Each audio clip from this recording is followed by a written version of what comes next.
అయితే యుద్ధం లేదంటే ఆర్థిక ఆంక్షలు. తన మాట వినని దేశాలపై అమెరికా సంధించేది ఈ రెండు అస్త్రాలే. కానీ ఈ రెండు అస్త్రాలు ఇరాన్పై పనిచేయలేదు. దశాబ్దాలుగా టెహ్రాన్పై ఆంక్షలు విధిస్తూనే ఉన్నారు. ప్రస్తుత యుద్ధం కూడా ఫలితాన్ని ఇవ్వలేదు. దీంతో వ్యూహం మార్చిన అగ్రరాజ్యం ఇరాన్కు బయట నుంచి మద్దతు లేకుండా చేయాలని డిసైడ్ అయిపోయింది. ఇందులో భాగంగానే డ్రాగన్పై ఆంక్షల అస్త్రాన్ని సంధించింది. ఇరాన్ చమురు రవాణాతో లింక్ ఉన్న 40 సంస్థలు ట్యాంకర్లపై తాజాగా ఆంక్షలతో విరుచుకుపడింది. కానీ ఈ నిర్ణయం భీకర యుద్ధాన్ని విధ్వంసం వైపు మలుపు తిప్పబోతోందన్న ఆందోళనలు మొదలైపోయాయి. ఆంక్షలతో డ్రాగన్ కంట్రీ నేరుగా యుద్ధంలోకి దిగే ప్రమాదం కూడా ఉందన్న చర్చ జోరుగా జరుగుతోంది. ఇంతకు ఇరాన్పై ఒత్తిడి పెంచడానికి ట్రంప్ చైనాను ఎందుకు టార్గెట్ చేస్తున్నారు? ఈ పరిణామాలు యుద్ధంపై ఎలాంటి ప్రభావాన్ని చూపించబోతున్నాయి? అమెరికా ఆంక్షలు చైనాను యుద్ధంలోకి లాగబోతున్నాయా? Let's watch.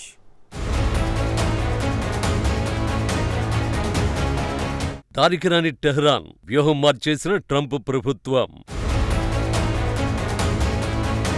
ఆర్థికంగా ఒత్తిడి పెంచడమే లక్ష్యం. చైనాపై ఆంక్షల అస్త్రం. ట్రంప్ లెక్క తప్పుతుందా? చైనా యాక్షన్లోకి దిగబోతోందా?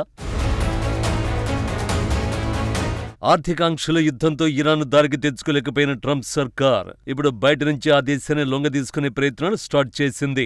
ఇరాన్ నుంచి పెద్ద ఎత్తున ముడి చమురుకుంటూ టెహ్రాన్కు ఆర్థికంగా అండగా నిలుస్తున్న డ్రాగన్ కంట్రీపై ఆంక్షలాస్త్రాన్ని సంధించింది. ఇరాన్ చమురు రవాణాలో భాగస్వామ్యమైన సుమారు 40 షిప్పింగ్ కంపెనీలు, చమురు ట్యాంకర్లపైన కూడా ఆంక్షలు విధించింది.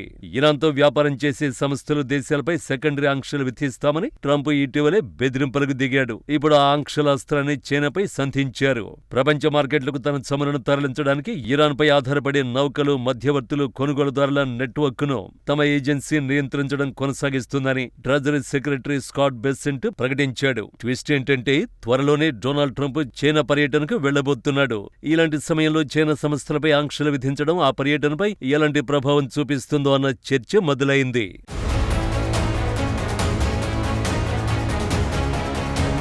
చైనాలోని పోర్ట్ సిటీ డాలియన్లోని హెంగ్లీ పెట్రోకెమికల్ ప్లాంటును కూడా ఆంక్షల జాబితాలో చేర్చినట్లు వాషింగ్టన్ తెలిపింది.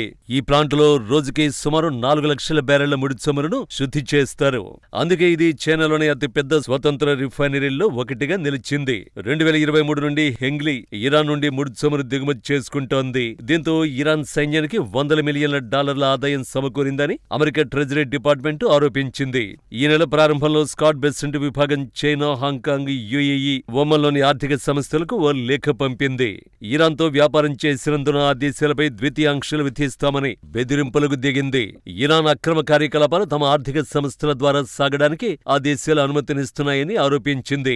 ఇరాన్ షాడో ఫ్లీట్ ద్వారా జరుగుతున్న చమురు అక్రమ రవాణాకు అడ్డుకట్ట వేయడం ద్వారా ఆ దేశ ప్రభుత్వానికి అందే నిధుల్ని నిలిపివేయాలని అమెరికా భావిస్తోంది.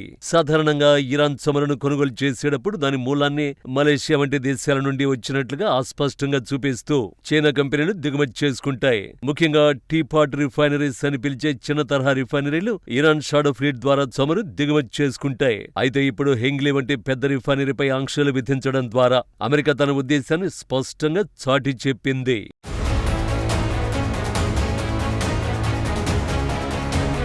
నిజానికి గత ఏడాది ఫిబ్రవరి నాటికి ఇరాన్తో సంబంధం ఉన్న దాదాపు 1000 మంది వ్యక్తులు, సంస్థలపై అమెరికా ఆంక్షలు విధించింది. ఈ ఆంక్షల పరిధిలోకి వచ్చిన వారి ఆస్తులు అమెరికాలో స్తంభింపజేస్తాం.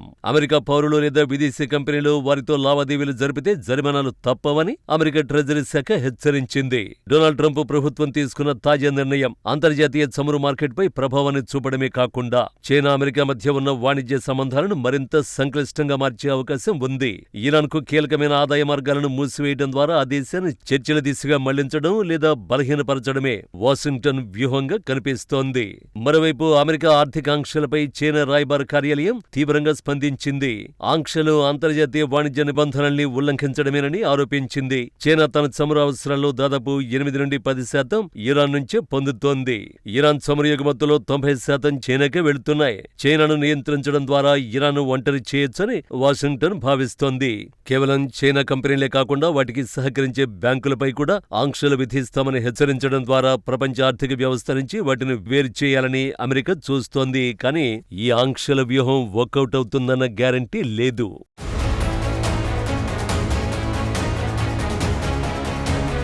ఇప్పటికే కొన్ని చైనా కంపెనీలు అమెరికా ఆంక్షలకు భయపడి డాలర్ లావాదేవీల నుంచి తప్పుకున్నాయి. మరోవైపు చైనాకు చెందిన టీపాట్ రిఫైనరీలు అమెరికా ఆర్థిక వ్యవస్థతో పెద్దగా సంబంధం లేనివి. అవి తమ స్థానిక కరెన్సీ యువాన్ లేదా బార్టర్ సిస్టమ్ అంటే వస్తు మార్పిడి ద్వారా వ్యాపారం చేస్తాయి. కాబట్టి వీటిని పూర్తిగా అడ్డుకోవడం అమెరికాకు అంత ఈజీ కాదు.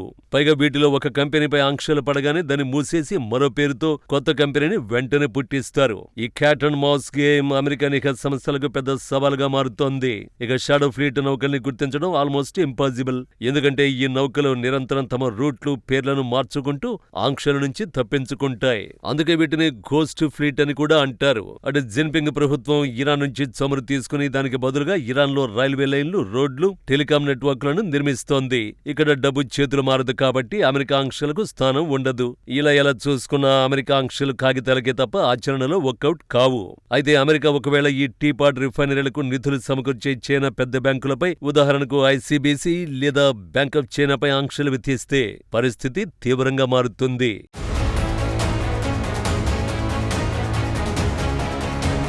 ఇరాన్ చమురు కొనొద్దని చెప్పి చైనా సంస్థలపై ఆంక్షలు విధించడం బీజింగ్ను రెచ్చగొట్టడమే.